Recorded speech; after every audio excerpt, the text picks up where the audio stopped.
why it wasn't working. As you can see there, the spring is clearly off. It's supposed to hook on up there to where those like forks are and the drum is. I'm just gonna take the clutch off this time and pop that on, like back on, and hope that it stays on, because I mean, I took pictures before I took it apart and everything, and it clearly looks like it's supposed to be on there this way.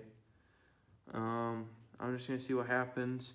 This time I'm about to cover up before I put the silicone on, just to make sure that it's working, and then silicone it on and hope that this time I am finally done with it, because you know, I didn't look at a manual or anything. I'm just kind of going off of my knowledge of how to do this. This is the farthest I've taken a 4-stroke motor down apart, and you know, it's a lot of parts to a 4-stroke motor compared to a 2-stroke motor. So you know, it's definitely a learning process, but I think I'm gonna get it done this time, and it's gonna work the right way. So you'll see when I'm done. Okay, so here's a better look at it. There's the whole shifting mechanism. This part right here is the shaft that goes all the way through the other side to the shifter, and then it just goes up and down on there. And then obviously the spring is supposed to hold it right there, centered. As you can see, it's not centered. And okay, that doesn't want to move right now. But the spring keeps it level, of course. So I'm pretty sure the motor's just resting on my shifter right now. That's why I'm not able to move it. But so how it works is that this spring goes on here, which is its center point, and then the ends go on this. So when it shifts, the shifter forces it up, and then this makes it come back down because it goes around this. So that's how you get your center point. So then you can downshift and upshift, and the spring keeps it from coming back. So for whatever reason, when I put it back together, it came off, and that's why it was sticking again. But the first time, I had this on the other way around, and it wasn't working right, because I'm pretty sure it was catching on something. But I'm gonna hook it back up again, and then just bolt my cover back on just to make sure that it works how it should, and it's not gonna come off again. So I will cut back to it when I get it back hooked up. All right, so I'm gonna show you how everything works now. So I gotta figure it out. I actually had the spring the wrong way. The first time I actually put it together, I had it right, but you know, I second guessed myself, and I thought I was wrong.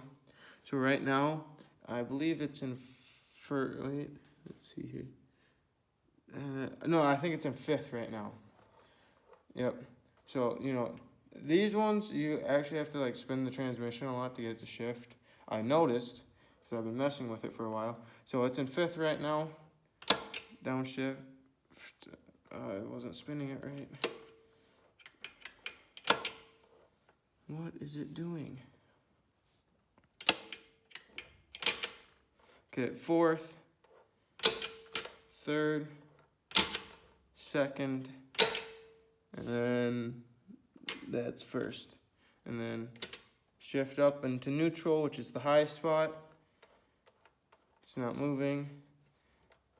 And then downshift. Oh, that didn't quite work. Hold up. It's really hard because I gotta hold everything together. But downshift. There's 1st. Make sure it's all together. And then that was neutral. Okay, there's 2nd, 3rd, 4th, and 5th. And everything's spinning in the transmission. So I know it's not inside the case. I got all that put together right.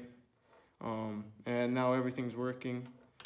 And it's actually springing back.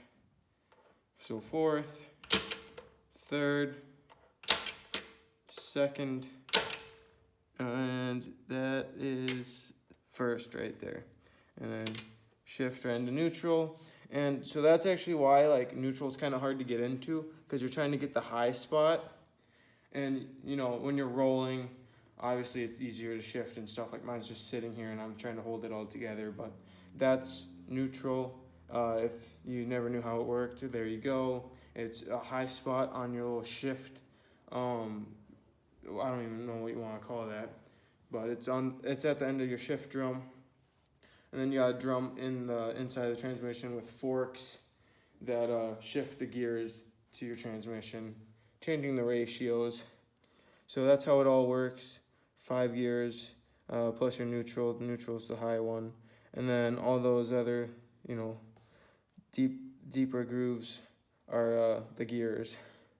So that's how the transmission works on these. Mine should be all fixed now.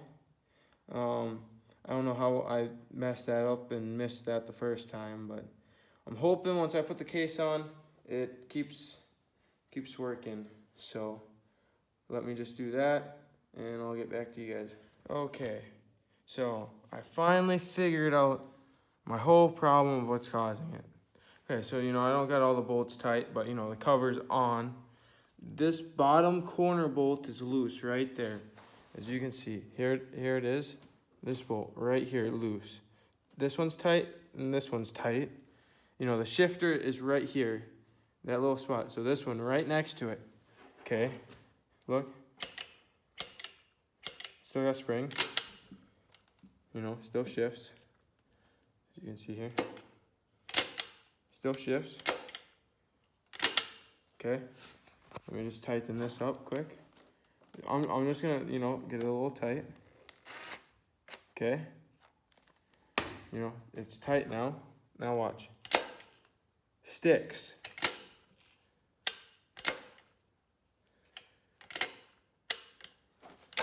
So what? It's because I'm not using a gasket and I'm using gasket maker, or like what? So I think what I'm gonna do is, I'm just gonna shave just a little bit off of my shifting, whatever, shift shaft or whatever you want to call it, just so that it's not pinching. Because that's what's happening. My case, whenever I tighten it, this bolt right here, it's putting pressure on there, making it like lock up. That's been my whole problem this whole time. Nothing with the spring. It's because the case is putting too much pressure on it, making it too tight. That's been my whole problem. So I'm going to just shave a little off of it. Not enough to hurt anything, but just enough so that little bit of pressure isn't, locking it up, making it stick. Because it's stuck up right now. There. Stuck. So that's annoying. But I guess because I'm using gasket maker, there's just, just that hair of room making it tight. Because here, watch. I'll back this bolt out a little bit more. Okay. It's backed out a little bit now. And now, shifts just fine. Shifts just fine. So just this bolt being tightened down makes my shifter stick. So I'll do something about that and get that fixed. But that's been my whole shifting problem. I'm still gonna paint this header pipe high temp black just to match my new exhaust. Get rid of this old dirty rusty looking thing, clean it up. Probably spray this too. Just try and match the black of everything else.